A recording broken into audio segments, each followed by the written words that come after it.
Oke, ketemu lagi dengan saya di kuliah Matematika Dasar. Kali ini kita pada topik pembicaraan tentang ruang vektor, ya. Ruang vektor ya. Mestinya kalian sudah dapat di SMA ya. Tapi pada dasarnya pada topik ini kita hanya belajar ruang vektor pada dimensi 2. Oke, sesimpelkan dengan R2 dan vektor pada dimensi 3 seperti itu. Ya. Oke, sebelum saya masuk ke terminologi vektor di matematika, saya ingin eh, mengungkit terminologi vektor di SMA ya. Di mana di SMA itu vektor itu lebih diasosiasikan dengan apa namanya besaran yang memiliki arah dan besar gitu ya. Artinya seperti ini ya. Ini misal vektor A, ini misal vektor B ya seperti itu. Nah, ini ada arahnya dan ada besarnya ya. Dan vektornya bisa ditaruh di semua bagian ruang ya. Tidak ada syarat tentang titik awalnya harus di mana, titik akhirnya di mana. Dan dan di matematika terminologi vektor berbeda ya, di mana titik awalnya itu harus pada titik 0,0 seperti itu. Ya. Sehingga di matematika vektor dengan titik itu jadi dua hal yang serupa. Oke. Sementara di fisika vektor dan titik jadi dua hal yang berbeda gitu. Ya. Di fisika itu dari dua buah titik kita bisa buat sebuah vektor gitu ya. Sementara di matematika kalau dua buah titik itu kalau dioperasikan tetap menjadi vektor, tapi tidak tidak dalam arti menciptakan vektor dari dua buah titik, di mana dua buah titik itu sebelumnya bukan merupakan vektor gitu ya. Kalau di matematika tidak, kita tidak membedakan mana titik mana vektor. Oke, oke, saya mengutip lagi terminologi di fisika bahwa kalau dua buah vektor itu dijumlahkan, ya, itu bisa ada operasi tentang vektor ya, dijumlahkan dikali skalar ya. Kalau dijumlahkan A dan B, artinya vektor eh, A atau B-nya yang satu ujungnya titik awalnya ditaruh di ujung titik B misal begitu ya. Ya, tapi A-nya dipindah gitu, dipindah ke titik ujung vektor B. Jadi ini B-nya, ini A-nya seperti itu. Sehingga uh, vektor AB-nya jadi ini yang hijau ini ya, A tambah B. Ini adalah vektornya. Oke, bisa juga vektor A-nya yang tetap, ya, vektor B-nya yang dipindah ya. B-nya ini dipindah ke sini, ya, seperti itu. Sehingga penjumlahan vektornya adalah ini, ya.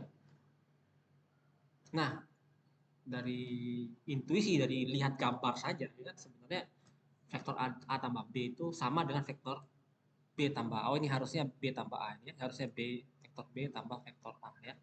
Karena B dulu baru A gitu ya. Tapi pada dasarnya dari intuisi gambar kita bisa lihat bahwa ini adalah dua hal yang persis sama. Oke. Nah, selain dijumlahkan vektor, kita bisa juga mengalihkan vektor dengan suatu konstan A. Oke. Tanda kutip artinya bisa kita perpanjang dan perpendek vektor itu. Jadi kalau B ini kita kalikan dengan ya dengan 2 kita panjangkan sebanyak 2 kali gitu ya. Ini awalnya sampai sini aja, ini jadi 2 ya. Jadi arah tetap sama ya, tapi diperpanjang, besarnya diperpanjang. Ya, bisa juga diperkecil gitu, awalnya B-nya segini jadi setengah aja B-nya. Nah, ini adalah setengah B seperti itu. Ya. Nah, selain memperpanjang, menjumlahkan dua vektor, kita juga bisa merubah arah vektor itu dengan mengalihkan dengan negatif ya. Jadi kita punya vektor ini adalah min B ya, panjangnya sama cuman arahnya berbeda ya. Tidak masalah B ini ditaruh di bagian manapun di papan ya, di dimensi 2 tidak masalah ya kalau di fisika. Kalau matematika lain cerita ya. Oke, nah tapi tidak kita bisa kombinasi juga ya, misal vektor A ditambah dua vektor B seperti itu ya. Jadi A-nya sekali gitu ya, A-nya sekali, kemudian B-nya 2 kali gitu. Ya, ini B, ini B, ini A. Jadi hasilnya adalah vektor ini ya. A tambah 2B.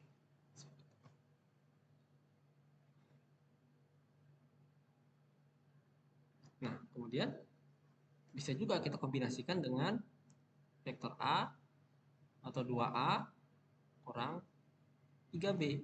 Seperti itu. Jadinya gimana? Jadi kalau A-nya seperti ini, ya.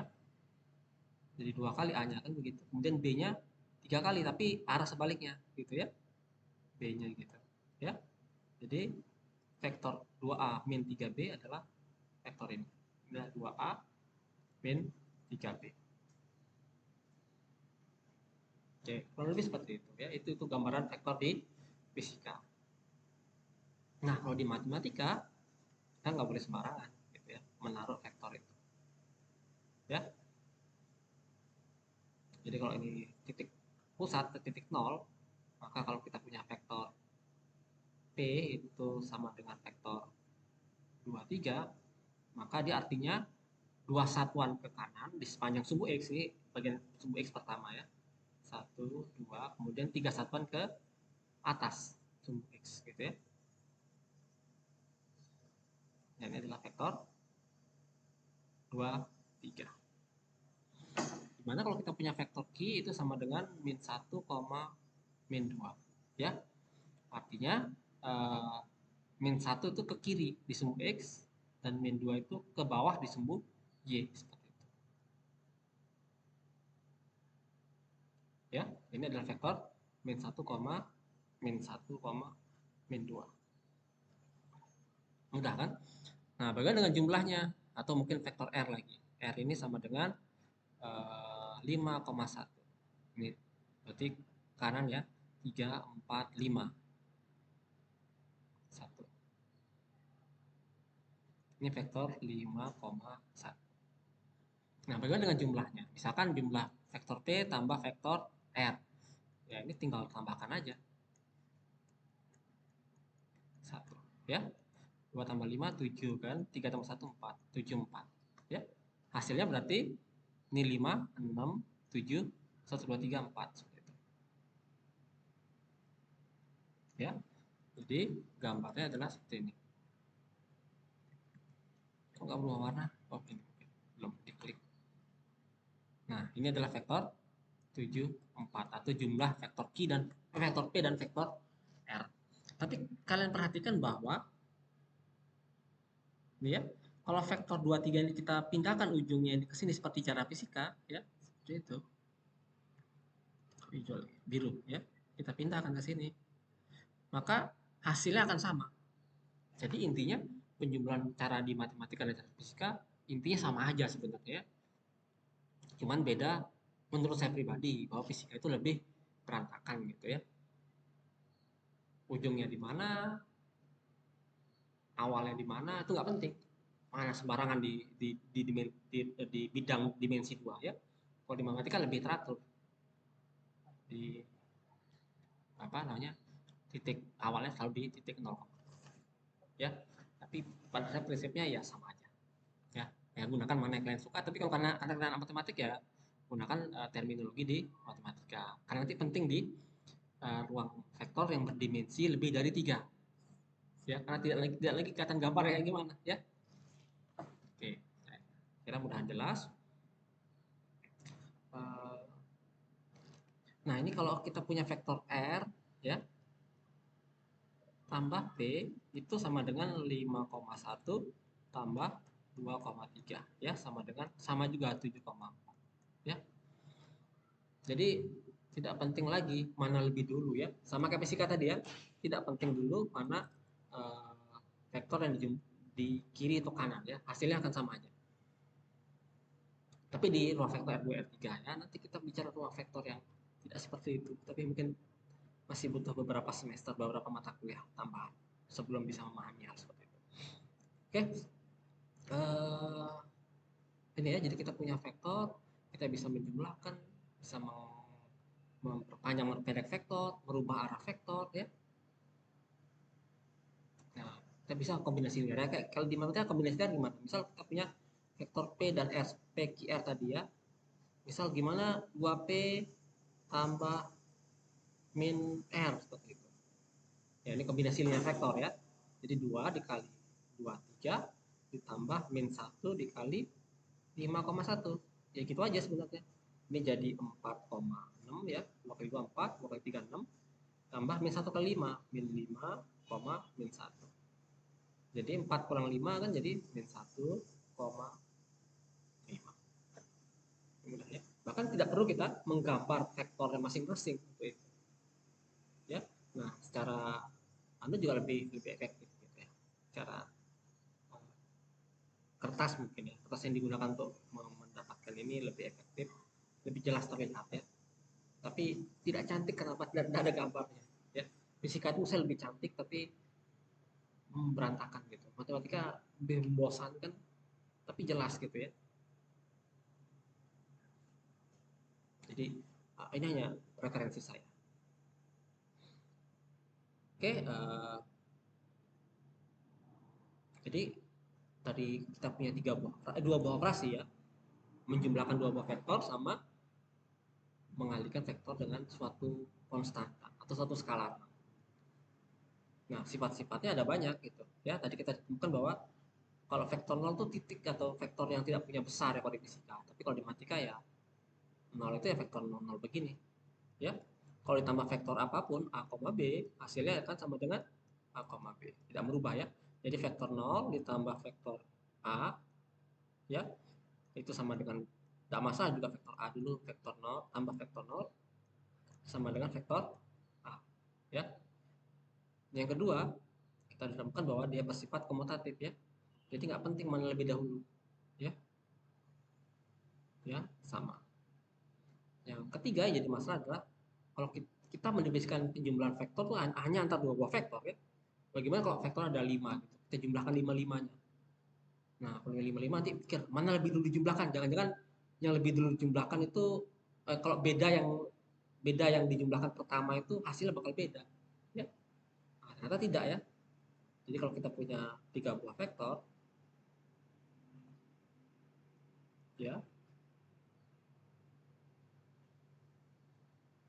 A, B, C gitu. Mau A dijumlahkan lebih dulu dengan B, akan sama hasilnya dengan B dulu dijumlahkan dengan C. Ya, nggak masalah. Hasilnya bakal tetap sama. Ya. Yang kedua, vektor A, kalau ditambah dengan negatif A, ya, itu hasilnya akan merupakan vektor 0. Oke, kita setidaknya ada punya 4 sifat dari penjumlahan vektor ya. Vektor. Kemudian kita punya sifat lain yaitu adalah sifat kombinasi ya. Jadi kalau kita punya skalar K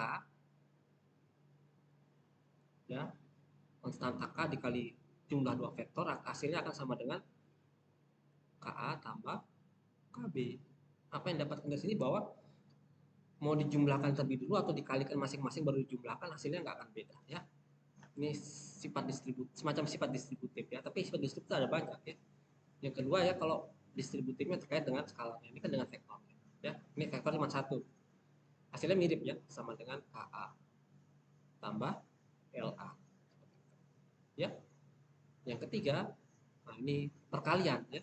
Jadi kalau KL dikalikan dengan A, ini hasilnya akan sama dengan K dikali L dulu dikalikan dengan vektor A, atau K dulu dikalikan dengan vektor A, seperti itu. Hasilnya bakal sama ya.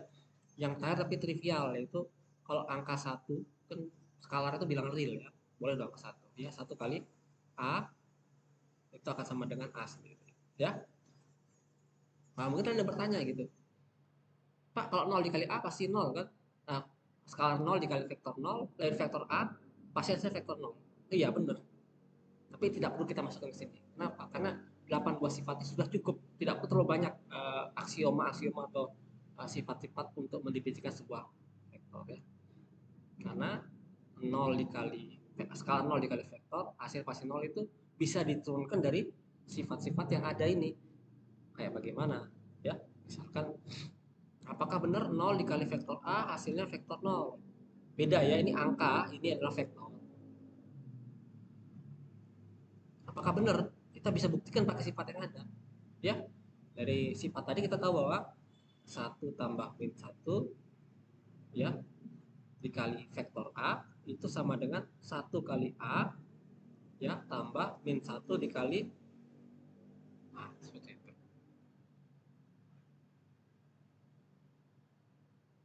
Oke, oh salah ya. Nggak, harusnya nggak ke sini. Ini pembuktian yang lain. Sebentar ya.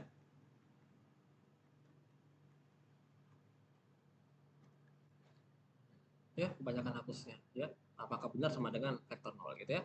Jadi kita punya 0 tambah 0 kali vektor A ya. Ini sama dengan 0 kali vektor A tambah 0 kali vektor A.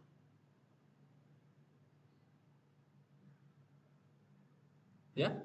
Jadi 0 kali vektor A itu sama dengan ini ya. 0-nya kan 0 tambah 0 ya. Seperti itu. Sifat bilangan real. Ya, walaupun materi sistem bilangan real kita pelajari setelah materi ini ya. Ya, ini sifat apa yang dipakai dari sini ke sini? Ya.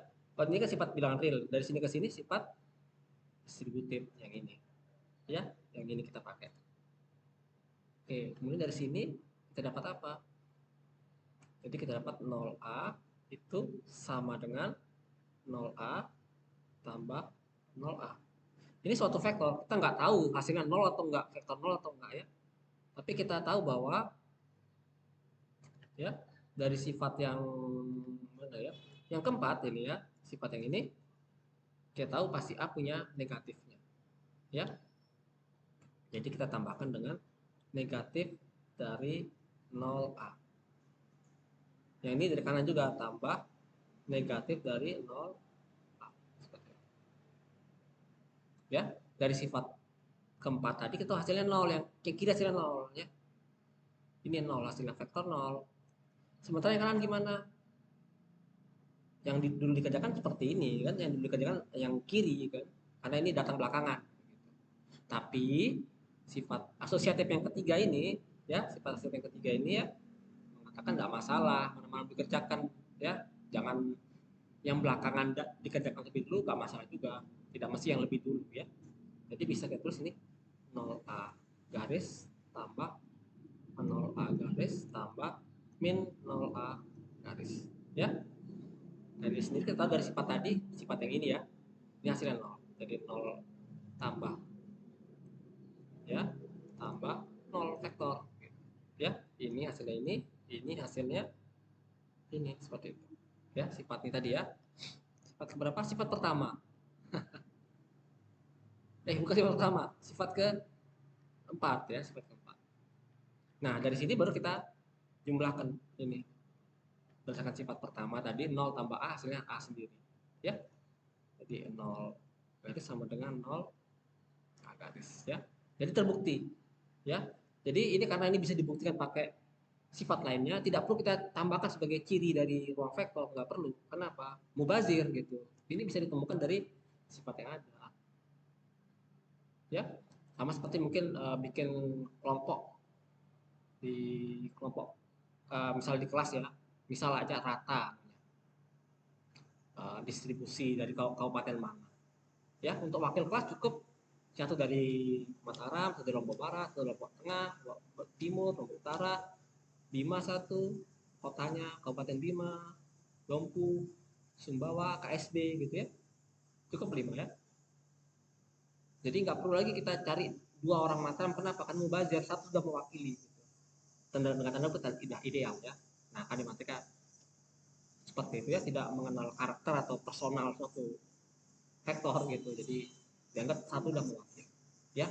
Kalau tadi cukup 8 sifat udah mewakili, kita tidak perlu lagi menuliskan sifat-sifat lain yang sebenarnya bisa diturunkan dari sifat lainnya ya. Sama kayak orang Mataram, masa perlu 2 wakil ya. Padahal orang Mataram ini kalau ditanya tentang Mataram udah tahu pasti ya, tidak perlu dua-duanya. Jadi istilahnya kalau anggota DPR ya jadi makan gaji buta satunya, karena tidak terlalu diperlukan, cukup satu aja wakilnya ya. Itu konsep wakil AR.